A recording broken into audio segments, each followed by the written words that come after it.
ಬೆಂಡೆಕಾಯಿ ಫ್ರೈ ಹೇಗೆ ಮಾಡೋದು ಅಂತ ನೋಡೋಣ. ಒಂದು ಬಾಣಲೆ ಇಟ್ಕೊಳ್ಳಿ. ಈಗ ಹೆಚ್ಚಿಟ್ಕೊಂಡಿರೋಂಥ ಬೆಂಡೆಕಾಯಿನ ಬಾಣಲೆಗೆ ಹಾಕೊಳ್ಳಿ.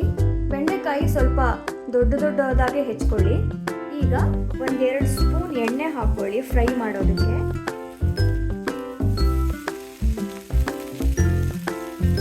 ಚೆನ್ನಾಗಿ ಫ್ರೈ ಮಾಡೋಣ.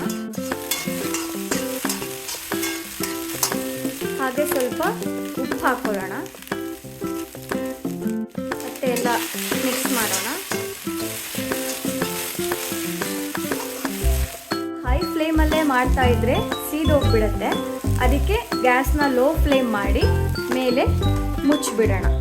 ಸುಮಾರು ಹೊತ್ತು ಆದಮೇಲೆ ಅದನ್ನು ನೋಡೋಣ. 2 ಮಿನಿಟ್ಸ್ ಆದಮೇಲೆ ಓಪನ್ ಮಾಡಿ ನೋಡೋಣ. ಸ್ವಲ್ಪ ಬೆಂದಿದೆ. ಈಗ ಮಿಕ್ಸ್ ಮಾಡ್ಕೊಳ್ಳೋಣ. ಹಾಗೆ ಬಿಟ್ಟರೆ ಸ್ವಲ್ಪ ತಳ ಹಿಡ್ಕೊಳ್ಳುತ್ತೆ. ಅದಕ್ಕೆ ಆವಾಗ ಮಿಕ್ಸ್ ಮಾಡ್ತಾ ಇರಬೇಕು. ಮಿಕ್ಸ್ ಮಾಡಿ ಈಗ ಮತ್ತೆ ಮುಚ್ಚಿಡೋಣ. ನೋಡಿ, ಈಗ ಮತ್ತೆ ತೆಗಿಯೋಣ. ಈಗ ಮುಚ್ಚಳ ತೆಗೆದು ನೋಡೋಣ. ಈಗ ನಿಮ್ಮ ಮನೇಲಿರುವಂತಹ ಯಾವುದಾದ್ರೂ ಒಂದು ಚಟ್ನಿ ಪುಡಿ ಇರುತ್ತಲ್ವ, ಅದನ್ನು ಉದುರಿಸ್ಕೊಳ್ಳೋಣ. ಹಾಗೆ ಸ್ವಲ್ಪ ಸಾರಿನ ಪುಡಿ ಅಥವಾ ಸಾಂಬಾರು ಪುಡಿ ಯಾವುದಿರುತ್ತಲ್ವ ಅದನ್ನು ಒಂದು ಅರ್ಧ ಸ್ಪೂನ್ ಹಾಕೊಳ್ಳೋಣ. ಚಟ್ನಿ ಪುಡಿನೂ ಹಾಕೋಬೋದು ಅಥವಾ ಪಲ್ಯಕ್ಕೆ ಹಾಕೋಕ್ಕೆ ಅಂತ ಏನಾದರೂ ಪುಡಿಗಳು ಮಾಡಿ ಇಟ್ಕೊಂಡಿದ್ರೆ ಅದನ್ನು ಹಾಕೋಬೋದು. ಇವಾಗ ನನ್ನ ಹತ್ರ ಸದ್ಯಕ್ಕೆ ಚಟ್ನಿ ಪುಡಿ ಇದೆ, ಅದಕ್ಕೆ ಅದನ್ನೇ ಹಾಕ್ತಾ ಇದ್ದೀನಿ. ಖಾರಕ್ಕೆ ಒಂಚೂರು ಸಾಂಬಾರು ಪುಡಿನ ಮಿಕ್ಸ್ ಮಾಡ್ಕೊಂಡಿದ್ದೀವಿ. ಈಗ ಇದನ್ನು ಚೆನ್ನಾಗಿ ಮಿಕ್ಸ್ ಮಾಡ್ಕೊಳ್ಳೋಣ.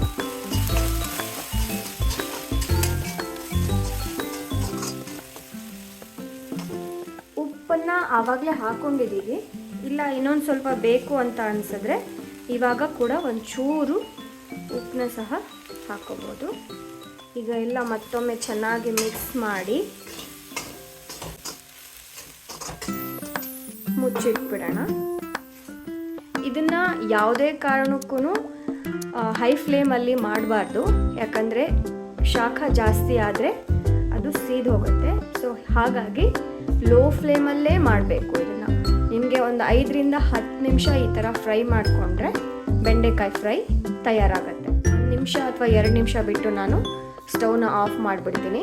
ಆಫ್ ಮಾಡಿದ್ಮೇಲೆ ನಿಮಗೆ ತಟ್ಟೆಗೆ ಹಾಕಿ ತೋರಿಸ್ತೀನಿ. ಈ ರೀತಿಯಾಗಿ ಬೆಂಡೆಕಾಯಿ ಫ್ರೈನ ಸ್ನ್ಯಾಕ್ ಟೈಮಲ್ಲಿ ನೀವು ಸಹ ಮಾಡಿಕೊಳ್ಳಿ.